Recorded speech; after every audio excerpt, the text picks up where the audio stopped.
We do have two board members this morning that have joined us. And I'd like to ask gentlemen to, for the record, to state your name and your... Oh, yeah, go ahead. Sorry.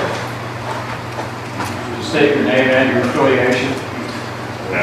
Yeah, my name is Scott Pederson. I'm a Dixon City Councilman. Good morning. Stephen Bird, Dixon City Councilman, here at the request of Ms. Parker. Thank you. Good morning. Okay.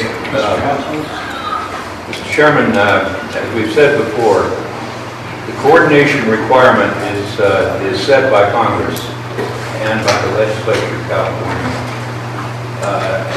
and also by the regulations of the various agencies. In 1970, the National Environmental Policy Act was passed, and it requires coordination of all federal, state, and local planning and projects and actions, rules and regulations. In 1976, Senator Packwood of Oregon offered an amendment that defined coordination. Until that time, coordination is a word that courts say it's a word of common usage. And therefore, if Congress doesn't give it a definition, you look at the dictionary. And the dictionary on coordination, as we found in 21 states where it wasn't defined in state law, is separate, coordinate, equal, not subordinate. But Senator Packwood wasn't satisfied with that. He didn't think that that would do the job that he wanted, which was to protect local governments from the federal agencies gaining more and more power as the United States decided to keep the western lands instead of selling them someday. And so the amendment that defined coordination defines it as in terms of what the secretaries shall do.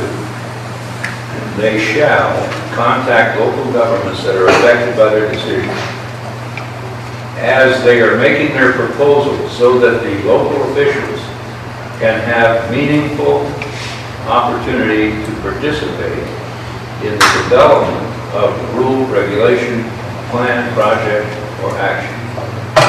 Not when they have a draft, not when they've done it and they come in and say, by the way, here's what we're going to do. When they begin to develop.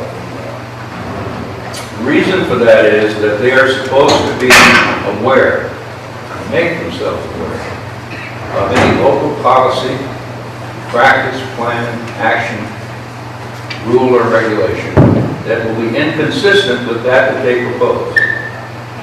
So if their proposal, for example, is going to cause economic harm in the local government, obviously the policy of the local government is not to cause economic harm to your constituents.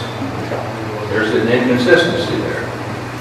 The statute then says that they are to use all practical means to resolve those inconsistencies with you. And they are to use all practical means to reach consistency with you. The Council on Environmental Quality has defined that term. They didn't think that that term was specific enough. So they defined that as meaning that if there's no specific law that prohibits them from being consistent with your policy, then the obligation is on them to reach consistency.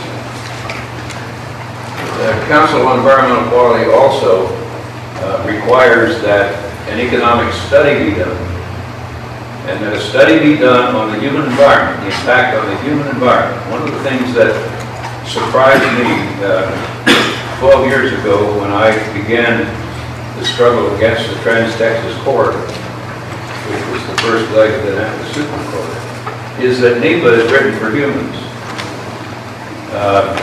When you read the purpose of NEPA, it is to further the human environment in harmony with the natural. And when the Council on Environmental Quality writes, they write that the human environment must be given precedence. And the human environment is defined as economic, social, cultural traditions. And the agency has to do a study of the impact on all of those elements in your community. now, and they have to share that, they have to coordinate that study with you. Now, given that definition of coordination, in other words, it's not just coming in and saying, members of the council, here's what we want to tell you that we're doing, we're having coffee at the Chamber of Commerce next week, and we're going to discuss these things. It has to be government to government, and they have to discuss those things with you and give you the opportunity to participate at all levels. Given those parameters of the law, which are not opinions, they're elements of the law that have been carried out in 5 cases in which the agencies have challenged coordination. In each case, the court has said coordination is as it is defined, and if the agency didn't do it, they have to start over with what they're doing. And each time in those 5 cases, they have found coordination was not satisfied. That's one of the reasons that often we are not forced to go to court when we can show lack of coordination in one of these events. The Department of Justice doesn't want to go to court anymore because they don't want coordination to get any better known. It got well enough to known that every county in the country was doing this. Then the agencies in their regulatory basis would be in pretty bad trouble. So given those parameters, I ask you gentlemen whether, given those parameters, either CARB or EPA has coordinated with your local government officials in the council. Not to my knowledge. And how long have you been serving in the city? He says 2012. And I've been on the city council as a councilman since December of 2014. Prior to that, I was a treasurer of the city of Dixon for 2 years prior to that. So 2012. And Mr. Chairman, since coordination is a continuing event, as the courts have held, I submit that their experience of that period of time demonstrates that coordination has not occurred at a time when most certainly it should be at this point of implementation.